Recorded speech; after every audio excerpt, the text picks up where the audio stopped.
napansin ko, Jen, ito ay siguro napansin din ng iba, nung nagtatanong kayo kung na ito bang komite na ito ay may kapangyarihang baliwalain ng tradisyon? Hindi, pero tinanong ko kung... Binabaliwala na ba natin ang tradisyon ito? Sineset aside na ba natin? Ito po yung naging tanong nyo kaya na Congressman Kimbo, di ba? Kung sineset aside natin, authorized ba ang committee ito na siyang mag-set aside? Yes.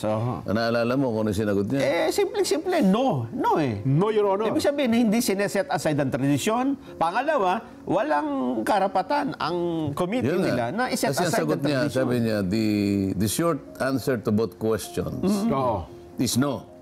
Ibig sabihin, umiiral. Itong committee ito walang karapatang mag-set aside at hindi natin sineset aside yung tradisyon na yan.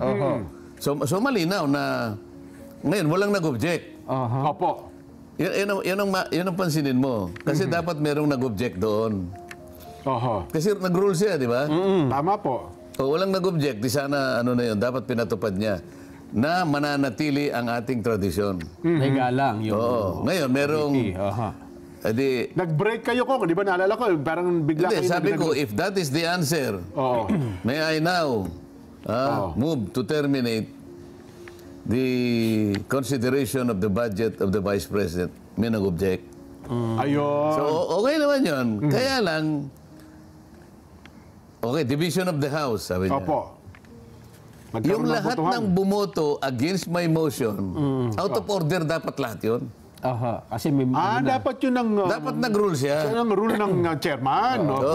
May ruling na eh, no? I am sorry, sabi niya, all of you who voted against the motion of Congressman Marcoleta, you are all out of order because I have already ruled that the tradition will prevail.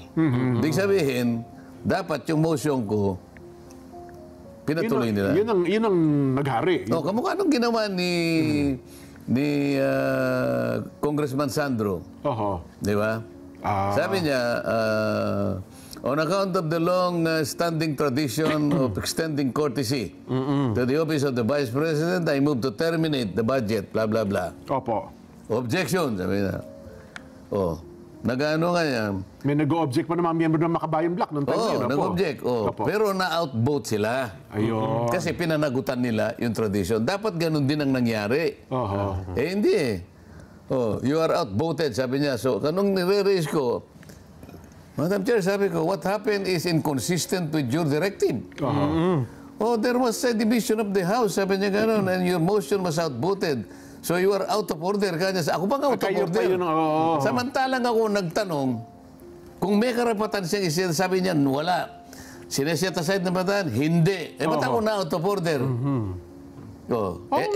Ito ngayon ang pag-isipan ng mga kasama ko. Napakasimple. Kaya nga sabi ko, ano ba itong mga taong ito? Pero, nga, ba't nga parang nagkamali at parang baliktad data ko. Baliktad nga ang nangyari. Kaya nga hindi na consistent. Ang 2023, ulitin natin, ano? 2023 budget, tumayo. Actually, hindi tumayo. Nagsalita si Congressman Sandro Marcos. Sabi niya, Madam Chair, on account of the long-standing tradition of giving courtesy to the office of the Vice President, I move to terminate the consideration of the budget of the office of the Vice President. Objection, sabi nung mga makabayan. Nag-object. There's a motion and there is an objection. Let us divide the House. Yan. Those are in favor of... those who are not in favor of terminating... Taas, tatlo. Franz Castro, kilala mo na sila eh. Sila yung tatlo. Those who are against, those who are in favor of the motion of the Honorable Sandro Marcos, di gano na, ano? Okay, so the ayes have it. Ganyan, halimbawa, gano'n. Those affirmative votes are ganyan. Nagma-motion pa si Castro. I object. Wala na kanya. Na-terminate na. Can you just accept my manifestation so that my objection be recorded? You cannot do that, sabi niya, because it's already terminated. Ayun. Yun ang rules ng chairman. Yun ang yung ruling. Bakit ngayon iba yung ruling? How can you have two inconsistent rulings for one office and for the same committee? Oo. Oo nga ho, no? Oh, sabi niya, tanggalin si Marcoleta. Parang, Di ba? yun nga ang nangyari pala, no? Oh, pagkatapos, pag hindi na nila kayang sagutin ang sinasabi mo, meron tatayo sa tabi mo, salita ng salita eh. Oo. Unang-una, hindi ko naiintindihan ang sinasabi niya. Palagay ko, maski siya, hindi niya naiintindihan ang sinasabi niya eh. Out of exasperation. Ako, Kinuha niya yung hopya kasi- kinakain ko hopya, wala na palang laman. Naitapong ko tuloy. Pero kung may laman niya, malamang hindi naman kayo nagalit sa ng pagkakataon na yung Kong, no? Kasi gutom ako eh. Oo. Hindi, tsaka tama.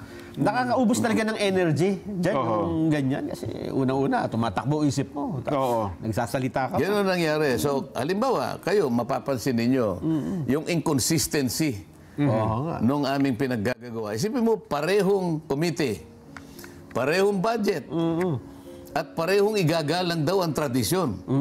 Pero ibang naging resulta. Paano ka matatahimik niyan? So sapagkat kayo Kong ay natanggalan na ng komite, pero makatanong na, so ano nang magiging partisipasyon nyo ngayon sa mga Kongreso, maiinit na pagdinig Sa dyan mga sa... susunod, no? Kasi nananatiling congressman pa rin po naman kayo, di ba? Nakakapagsalita naman ako. Oho. Pwede pa? Maliban na lang kung halimbawa, Itali ka.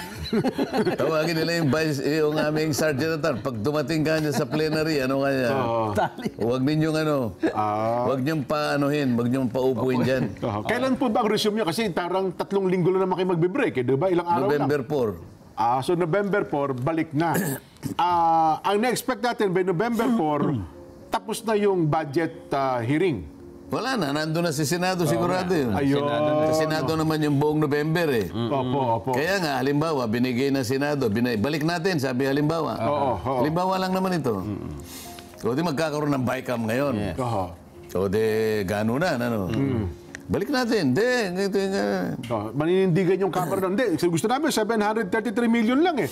Sabi ng Senado, hindi, ituloy na natin yung 2 billion na hinihingi niya. So paano ho magkakaroon ng compromise ito, Kong? O, bahala nga. Tinitingnan kayo ng mga tao kung sino yung mananaig sa inyo. Oho. Di ba?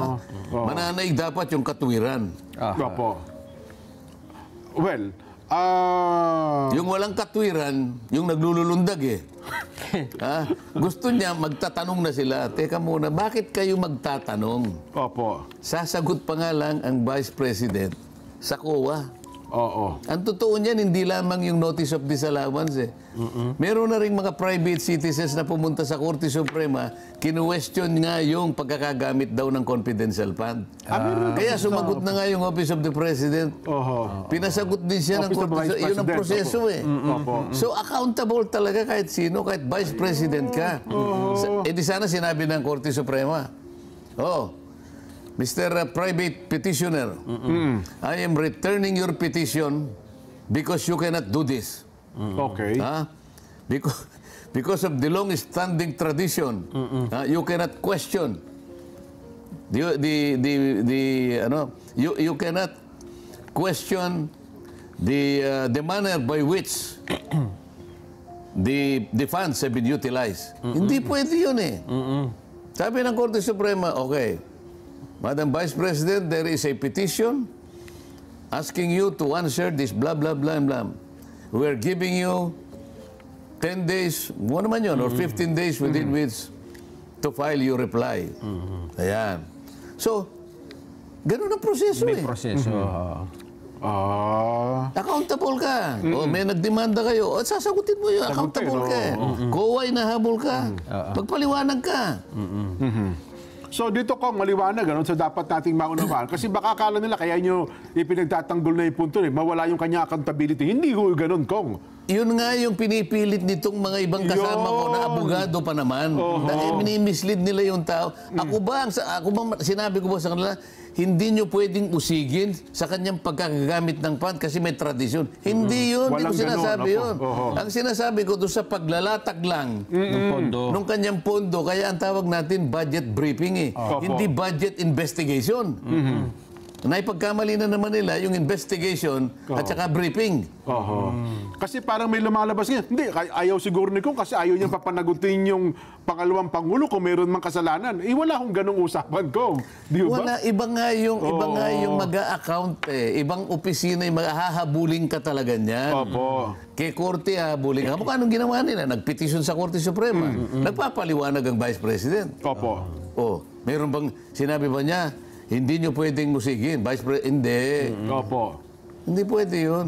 Saka dapat- yung tradisyon na pinadadaan lang natin, pag nailatag niya sa harapan natin, dahil tayo'y co-equal branch, Opo. executive sila, legislative tayo, At saka dapat malinaw na ang kine-question yung dating pondo, nagamit na. Oo. Ang inilalatag, bagong pondo. 2020. So dapat dito kayo magtanong, di ba?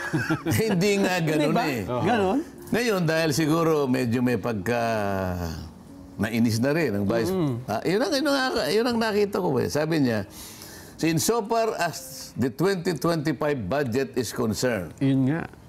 I forgo my opportunity to defend this 2025 budget by way of question and answer, and instead I leave it to the decision of the House of Representatives on what to do to this proposed budget as presented. Tagalogin mo nga yun. No, mahaba-haba ko. Nakakalimutan ko yung iba. Jen, Tagalogin. Para kasi nakikinig ang ano natin. Sige po. Balikan natin, Kong. Ang sabi niya, Oo. hindi ko na po gagamitin ang oportunidad ko na idepensa pa itong budget ng aking opisina para sa isang taon at ipinauubaya ko na lamang po sa inyong lahat ang pagdidesisyon kung ano po ang gagawin ninyo dito. Ayan. Oh. Eh di, malinaw na. Magagalit ka pa ba ron? Malinaw na dapat. Oo. Wala ka namang... Nako.